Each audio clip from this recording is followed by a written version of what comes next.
Hello, everyone.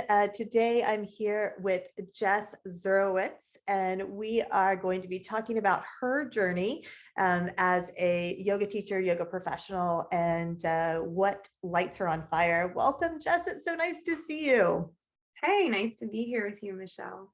Well, Jess is one of our teachers' really good friends, and we're starting to talk about some projects that we have, and we wanted to get to know you a little bit more.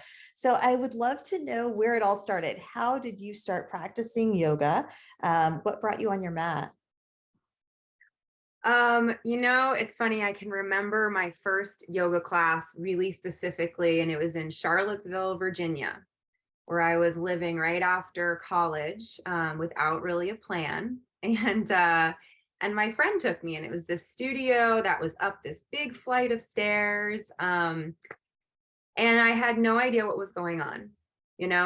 Everyone seemed to know what Trikonasana was and things like this. And when I left, nothing changed, but I had this experience of taking a pause. Hmm.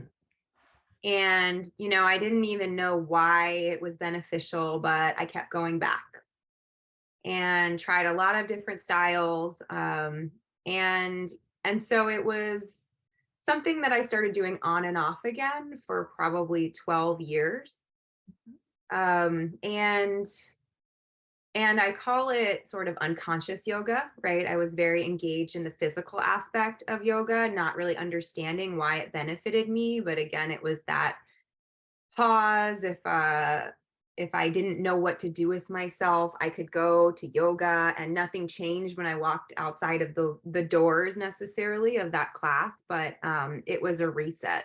Mhm. And so that is where it started. And so, you talk about like an unconscious practice or unconscious yogi. I've never heard it said that way, but when did you sort of start to make that connection that the pause could be leveraged off the mat outside of the studio? I think it took me a long time to be able to verbalize it. I moved to Austin in 2010 to pursue a master's in landscape architecture at UT, and that is at University of Texas, Austin, for those who are not in Austin.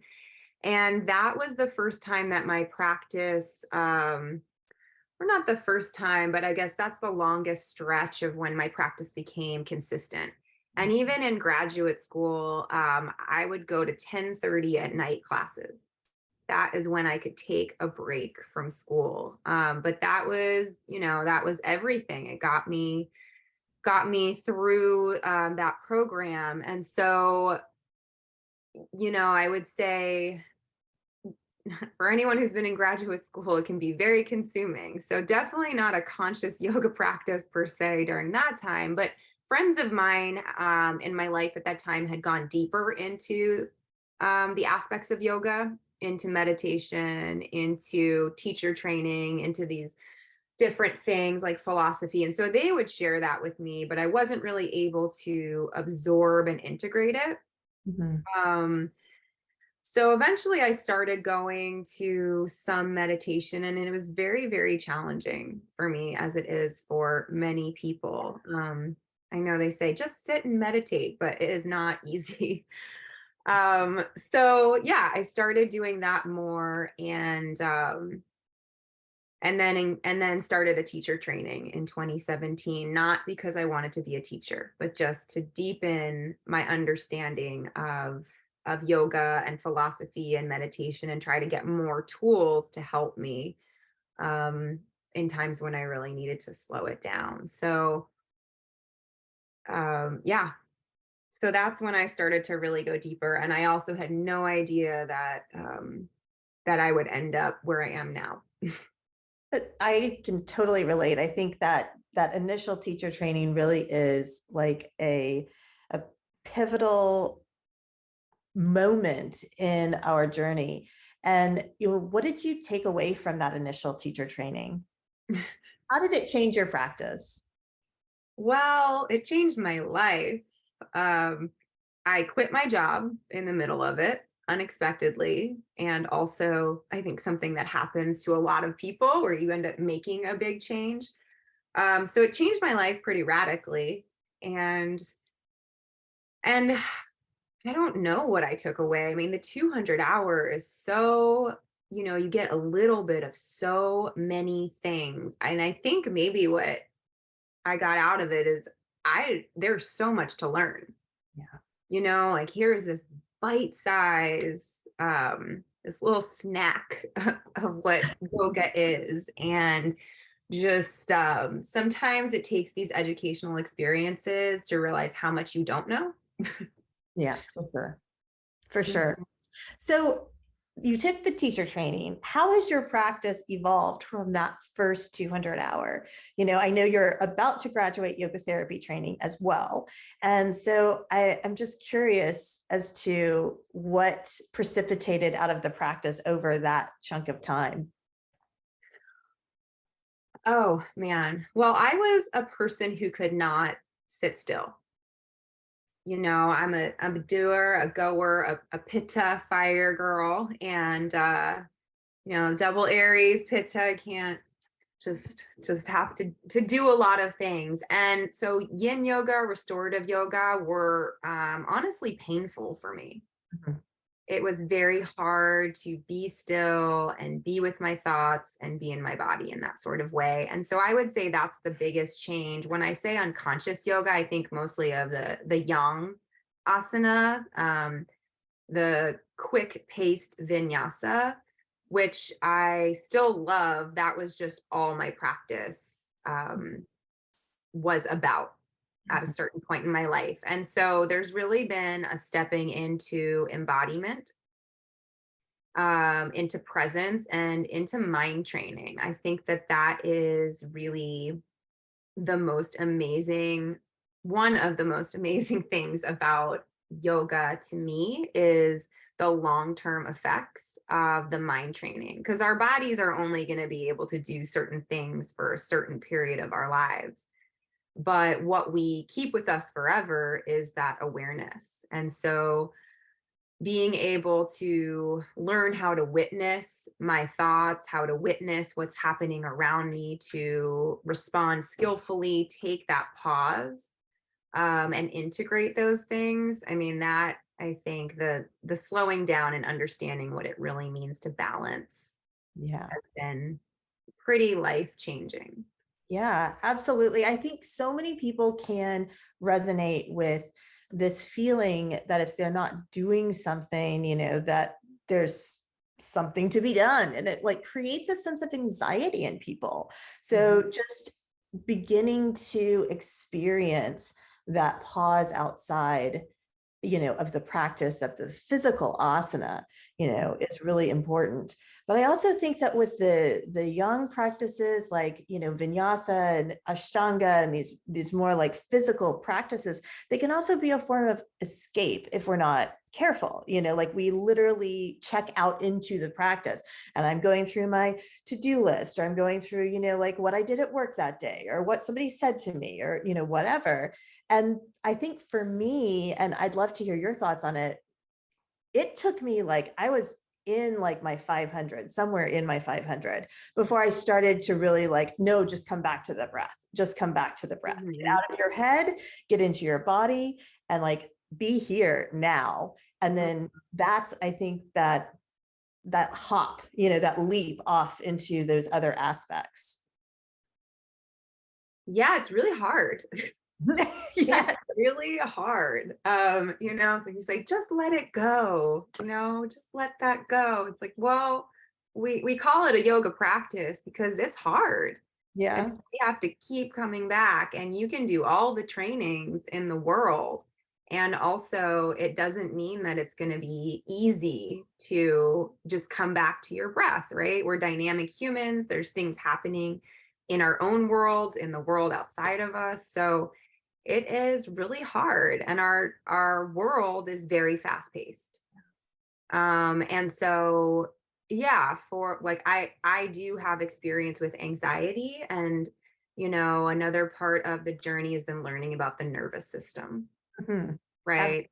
Just blow my mind, and still just like these learning why yoga works Mhm. physiologically to help us exist in this world. And yeah, the present centered awareness is something that's still challenging. And so it's really about integrating, right? It's about reinforcing it, practicing myself as a student. And then when I'm teaching, I'm reinforcing it to other people, which reinforces it for myself, and just continuing to practice until it becomes more integrated. And I think I'm a visual person, so I think about it as a river, right? Mm. A river has its course, it's carved its way for years, millions of years, and then over time the course of that river changes. But it takes a lot of energy, it takes a lot of time. So it's like some of these patterns that we have in our world and ourselves, we're trying to change them, but it takes an immense amount of effort. Yeah. And when you work on it, it does happen over time.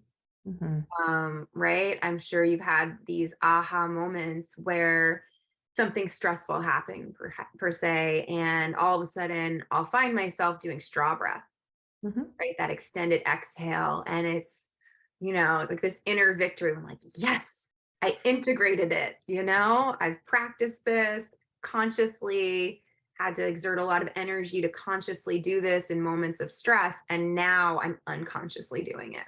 Mhm. Yeah. Oh, that's beautiful. I love that. I love that. And then, as teachers, we get to see that in our students. We get to see that progression as well, which I think is really cool. I totally agree with you. The reason, probably the primary reason that I teach is to maintain practice. I have to teach from my practice. So I have to practice in order to teach. And that, relationship between doing and then remembering, I think is so important. And it's why one of the reasons I keep going through trainings and coming onto my mat for sure. Mhm. So tell me a little bit about your heartfelt desire. What is it that, really makes you feel connected to life living through you? Oh, that's a great question. It's a tenfold question. As far as yoga, I would say, when I quit my job, I again didn't I never wanted to teach yoga. I thought, well, maybe I'll do some community classes. Maybe I'll share these resources with other people who wouldn't have access. Service, seva has always been a important part of my life. I think even before I understood why at a young age, I've always been engaged with some kind of service. So when I quit my job, I decided to start teaching yoga in my yard. Um, I've always been an entrepreneur and carved my own path. So I had an email list. I made little graphics and I would send it out and teach yoga in my yard twice a week. And then I also started to get connected with some nonprofits. So I started sharing yoga with incarcerated women. I started sharing yoga at Community First Village, which is permanent housing for formerly houseless people here in Austin. And and so I think my heartfelt desire is to share resources, Mhm. right? I recognize that yoga in its entirety has been such a healing modality for me and continues to be. And I watch it do that for a lot of other people, which is beautiful. And so it's been a privilege that I have had access to these resources. And Mhm. so it's just really important for me to pay them forward and to share them with other people. And whether it's yoga or a book on psychology or a poem that really resonated with me that I think someone, it might help them or they might enjoy it. That's just always something that's important to me, is to share resources. Mhm. Um, Other things in my life,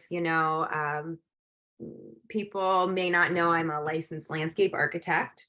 Mhm. So I'm a big mountain mama nature girl. And there's something very therapeutic about nature.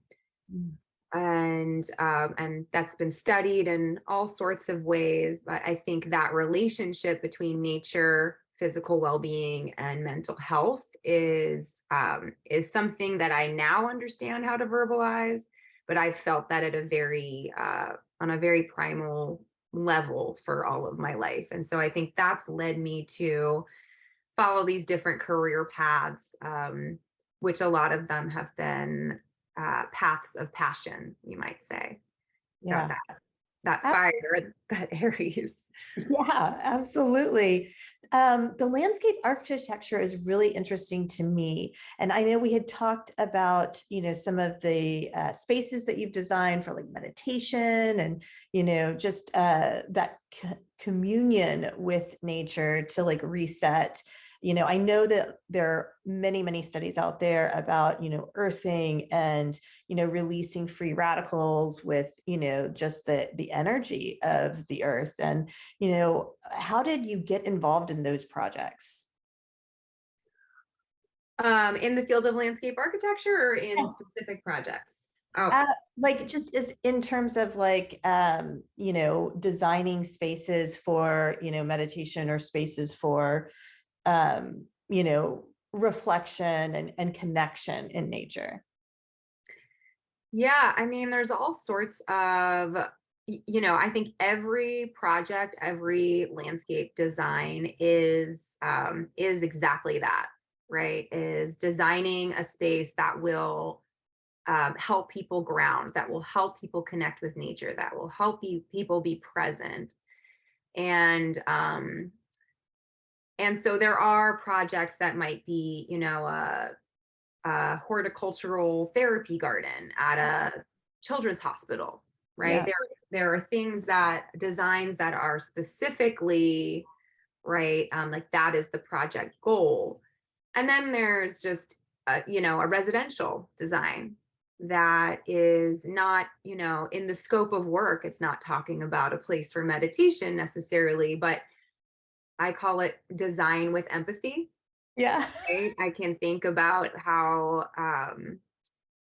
people might use these spaces, how I might give them spaces, like create spaces for them that they don't know that they need or Mhm. that they don't know necessarily would be beneficial for them.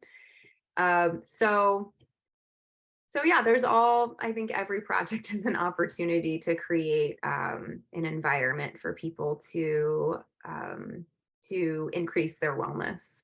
Yeah, that's great. I mean, that's awesome that you get to do both the mind body and you get to do, the more organic, nature based work because it's creating in two different spaces, and it's really nice to be able to blend those two worlds. Tell me a little bit about the projects that you're currently working on. I know that you're working on a project with one of our teachers, Katie Hernandez, and you've talked about some other projects you're interested in starting. Let's hear about those. Yeah, I'm grateful to be working with Katie. We are, it's nice to be able to collaborate professionally with your friends, Mhm. with people you enjoy being around. So she's lovely. And we are working on a workshop series here in Austin through Practice Yoga, where I teach regularly. And it is based on the solstices and equinoxes. So we did our first one for the spring equinox in April. And then well, I guess that was in March. We are now in April. And then we'll be doing them every solstice and equinox for the rest of the year. So it's a really interesting way to look through the framework of Ayurveda, yoga, and astrology to look at the months ahead and set intentions and be in community. And Katie is studying to be an Ayurvedic practitioner, so she is a well of knowledge, and I get to learn from her. So that's a really fun project. And Also working on creating a exciting course for my vinyasa practice, which will be centered around yoga for recovery. It feels really meaningful to take life experience and then turn it into a resource for other people. Mhm. So I'm excited to work on that and collaborate with you, Michelle. Yeah.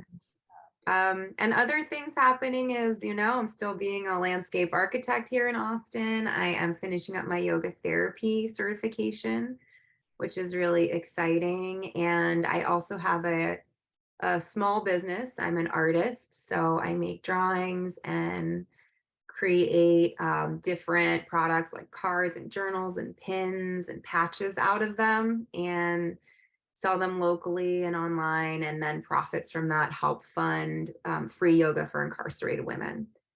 As I'm teaching every week in the Travis County Correctional Complex. That's awesome. That is so, I mean, it's just so nice that you get to plug in so many different ways. I know a lot of our listeners are newer yoga teachers, or maybe they were trained during the pandemic. And the question that I always get is, how do you create a workshop? How do you create an offering? So I'd love to get, your thoughts and maybe a little bit of your process, especially collaborating with, a friend or a colleague. I mean, I know that was one of my deepest desires, was to collaborate with colleagues and to uplift that collective. So I'd love to just hear your process and share it with our listeners, because that really is, it's like, what do you do after the training? Like, how do you really integrate this into your life and create opportunities for, service, but also to make, a living? Hmm. Yeah, it's challenging. I'm grateful to you and your staff and what you are doing to intentionally bolster the yoga teacher community because it's challenging. Yeah, the advice that really has always remained with me is during my teacher training, my teacher said, say yes to everything. Say yes to any opportunity you have to teach. And, because sometimes maybe we think, well, I'm going to do the training, I'm going to start teaching in a studio, I'm going to, this is the linear progression. But it's so important to just get experience. I mean, people I'm sure have different levels of comfort when they emerge from teacher training. I was terrified personally. I remember writing down every single thing that I was going to say for a class. And it really just takes time to find your voice. It's easy to compare to other people. And so it's important to find your voice and find what it is you're offering. Mhm. And it takes time to do that. And so that is part of how I started teaching in the prison system. I was curious about it. You didn't, and then, when I inquired, you didn't have to have experience, Hmm. Oh, right? So just teaching, saying yes to anything and seeing what emerges, and it's all practice. It's all helpful to figure out where you fit in the landscape, and from there it can then lead into knowing what you want to offer as a workshop. At this point, I'm a more experienced teacher and Katie's a more experienced teacher. And when we got together I said, hey, do you want to collaborate? And so when we got together to brainstorm, neither of us had a preconceived idea about what we would be offering. We just sat there and brainstormed different things that we could do and then zeroed in on what we both felt the most drawn to and what we thought would be the best for us to work on together. So, yeah, I think some of it just takes time, experience, getting more comfortable, and seeing what emerges. mhm. Absolutely. Absolutely. What is, when you're planning a workshop, what are the elements that you usually include? So the solstice workshop, for example, I know that y'all have told me a little bit about it, but I'd love to sort of, share with listeners what they can, expect to include in a workshop. And you're doing this in person, right? Mhm. So a lot of these things that, Jessica and I are talking about can be applied to online as well. So it's definitely something that, I think listeners will resonate with regardless of where they are. Mhm. Yeah, sure. Ours, the way that we have structured it is it's a series and there's different options and opportunities for how you can engage. And so people had for each event, so for each solstice or equinox, we are doing a 2.5 hour training and a 1.5 hour extended class. Mhm. And so that creates the opportunity for people to do the whole season with us. And so the 2.5 hours is more of a deep dive into the yoga, the Ayurveda, and astrology of that upcoming season.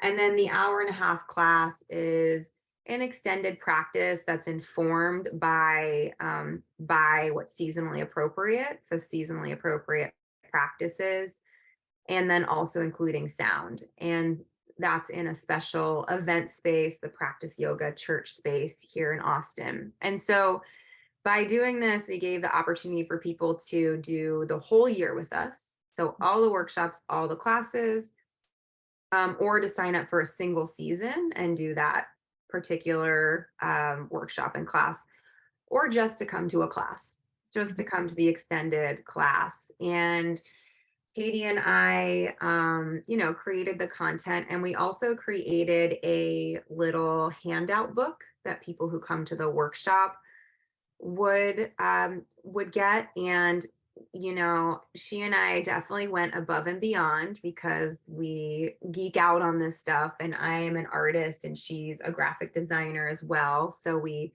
made this little book that people could take home with them, and it's a lot of fun. So much of it is, yes, sharing the knowledge with other people, and also having it be an opportunity for me to increase my own knowledge, right, by doing certain research, by learning from Katie. And so I would say that's a really great part of doing workshops and collaborations also. So Mhm. yeah, our next one is in June for the summer solstice. And if anyone's interested, they can get in touch or look it up on Practice Yoga Austin website. Awesome. Well, I know that's a great offering, and I'm super excited for y'all to finish out the year and to hear how it went. So I know that you did train at Practice, but I wanted to talk to you a little bit about like influential teachers and, you know, maybe even philosophies that have really, spoken to you and fuel you and fuel your teaching and the way that you approach the philosophy and lifestyle of yoga. Yeah, I actually did my initial 200-hour training at Eastside Yoga, Okay. which is no longer in existence here in Austin, unfortunately. But that is where I did my 200-hour training. And um, and from there, yeah, I now am teaching at Practice Yoga and doing the yoga therapy program through their school. Teachers, it's since my life is since my career, my interests are grounded in these different aspects. I think so many authors, experts, teachers about such a range of topics have been teachers for me, have been major parts of my path. And then also people in my life, like Michelle, you're a teacher. My best friend Margaret's a teacher, right? I have these people in my life who also are teachers for me. The women, the incarcerated women, I go in and I say, I'm not here to teach you, right? This is a collaboration. I'm here to learn from you as well.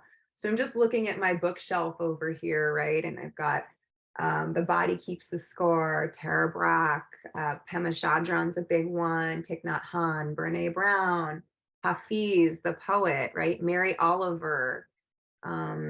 This man wrote a book, Last Child in the Woods, about nature deficit disorder. So there's so many different topics that I've learned from. And that's something I think, like, yoga is a framework, right? Some people, I know I can get asked sometimes, I go to church. Does that mean I can't go to yoga? Right? And that's always an interesting question that often comes up in the jail or in the prison. And so I see all of these things as frameworks, right? We've got yoga, we've got recovery frameworks, we have psychological frameworks, attachment theory, cognitive behavioral therapy. We've got so many different frameworks, astrology, and by bringing them together, right? It's like take what you like and leave the rest. I always say what resonates with you, right? Keep that, take it with you. But they're all frameworks that can inform us. And I think the same about teachers, right? There's something to be gained from having a conversation with a stranger. And that can teach you something in that moment. And then there can be things in that conversation that that you don't want to take with you forever. So I guess that's how I think about the world of knowledge that's available for us. And in Austin, I've had some really wonderful people who have been my teachers. I've been their students. I've worked with them one-on-one as yoga therapy clients. Then that turned into a mentorship. Now we're colleagues and friends. So it's very cool to be in the community here. I find that it's a lot about collaboration more than competition between teachers and studios. And I really appreciate that. I think that's a really wonderful aspect of our community here. Yeah, there's just, Austin, Texas, I am here because of my community, my friend family, my work family. It's just a really robust and vibrant community. Yeah, no, we are really blessed. And I think, I have very strong relationships with some studios in Austin. And it's just so nice to have that connection and that support as a teacher, as a professional in the industry, but, also just as a human being, like it's like nice to be able to human with other people who do similar things and to have like a genuine connection. So I totally agree with you. We are really blessed here in Austin for sure. For Mhm. sure. Well, Jess, it has been really so awesome chatting with you today. I think the biggest takeaway that I'd love to, drive to our listeners is that, Jessica has a website, and she does do some really amazing graphic pieces, the cards she was talking about. All of these things will help to fund her facilitating yoga within the prison systems here in Central Texas. And I think that that's just a really great cause. So please do check it out. What is the website for everyone, Jess? My personal website is itisawebsite.com. And then my my art business is called It Is All Goods. And so that is itisallgoods.com. Excellent. It is allgoods with an s.com. We will definitely check that out. And we are excited about working with you for the Yoga for Recovery project. Again, that's going to be coming out here hopefully this year. And we are in, collaboration and working together to produce this content. So that's going to be really special. We're looking at making sure that it is going to count for CEUs, hopefully for both yoga teachers and yoga therapists. So we're excited to bring that out into the community. We'll keep you posted about more of that and more things to come. Thanks so much, Jess, for being here. It was great to be here with you, Michelle. Absolutely. All right, y'all. Have a great rest of your day.